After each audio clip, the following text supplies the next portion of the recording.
નમસ્કાર મિત્રો, તો સ્વાગત છે તમારું ભાઈ મગ પુલાવના સ્વાદિષ્ટ બ્લોગમાં. અહીંયા તમે એક જ વાર ટેસ્ટ કરો છો ને તો વારંવાર તમે અહીંયા જ આવશો. આ ભાઈ મગ પુલાવ એન્ડ વડાપાવ વાળા કહે છે.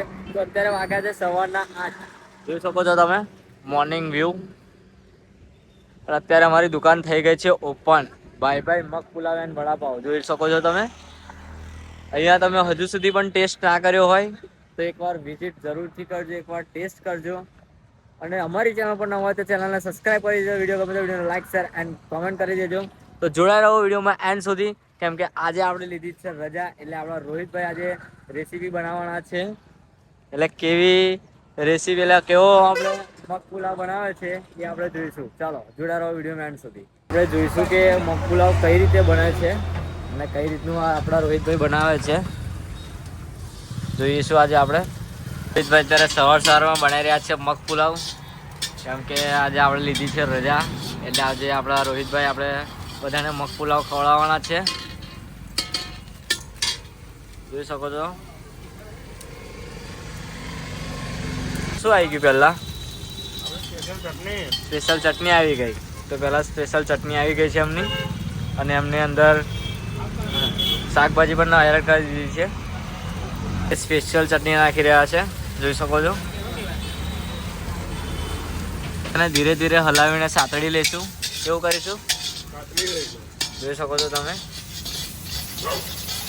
પ્રોપર તરીકે સાતળી જાય ને ત્યાં સુધી એને હલાવીશું આપણે ધીમા તાપેથી. ગેસ ધીમો રાખવો. ગેસ ધીરે તાપે કરી દઈશું આપણે. પછી એની અંદર એડ કરીશું આપણે રાઈસ એડ કરવાનો છે ને હવે. તો હવે રાઈસ એડ કરી રહ્યા છે એમનું. તો રાઈસ છે, જોઈ શકો છો તમે. તો રોહિતભાઈ કયો રાઈસ વાપરો છો તમે? બાસમતી રાઈસ વાપરો છો, એવું છે. તો જોઈ શકો છો તમે બાસમતી રાઈસ રોહિતભાઈ વાપરી રહ્યા છે અત્યારે.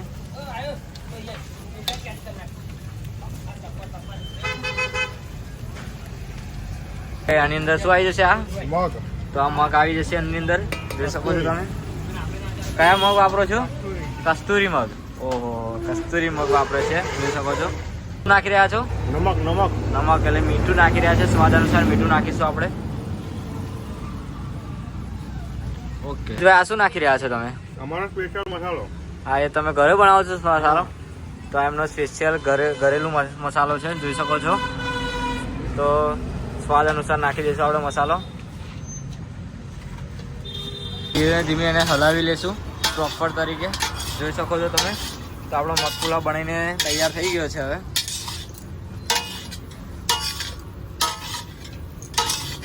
ત્યાં સુધી ગરમ ના થાય ત્યાં સુધી એને હલાવીશું. થોડો ગેસ ફાસ્ટ કરીશું.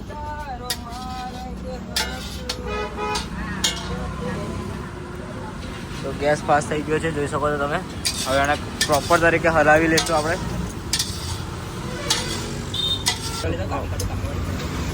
તમે પ્રોપર મગ પુલાવ રેડી થઈ ગયો છે.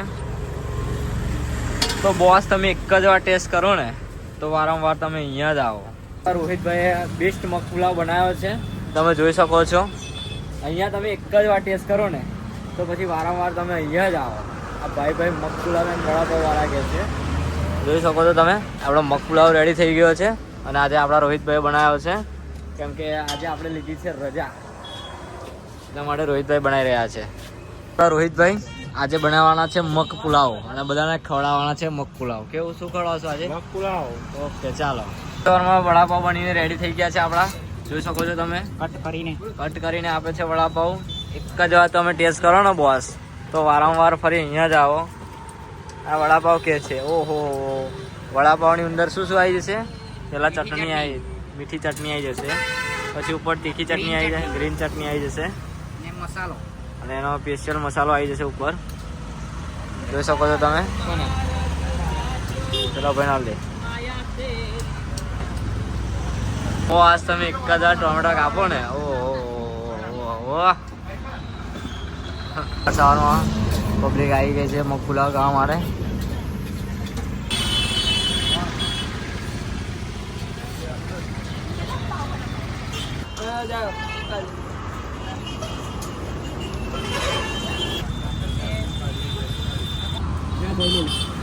તમે આવું કરા તું હે? હે દહીં ભાઈ નાખ્યા ભાઈ દહીં ભાઈ ના હાલે છે જોયું છે દહીં બાલે આવે માપનું હોય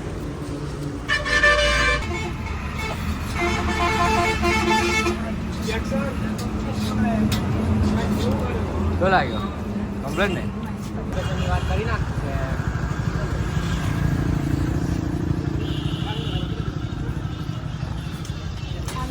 પેકેટ કાપવાનું અચાર કાપે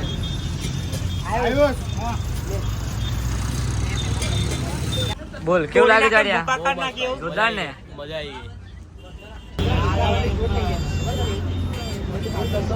ભાઈબંધ ટેસ્ટ કેવો લાગ્યો એક નંબર જોરદાર ને જોરદાર એક નંબર કેવો લાગ્યો ટેસ્ટ તને જોરદાર ને કેવો લાગ્યો કમ્પ્લેટ ને બોલ કેવું લાગે જાડિયા જોરદાર ને મજા આવી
તું કેવો લાગ્યો ટેસ્ટમાં બેસ્ટ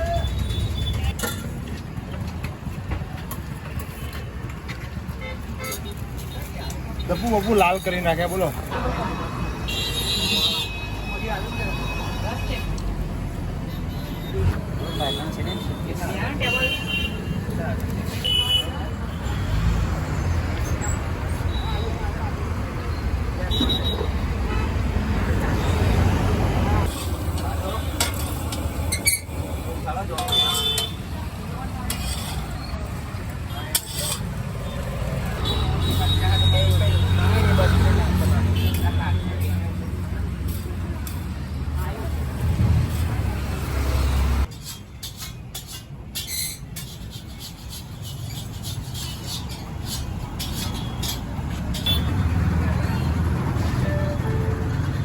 આ કુલામાં મને કારીગર યોગ્ય ના લાગ્યો તો અમે કારીગર બદલી કાઢ્યો છે તો ભાઈ જુઓ હવે આ ભાઈ બનાવવા તે બરાબર ને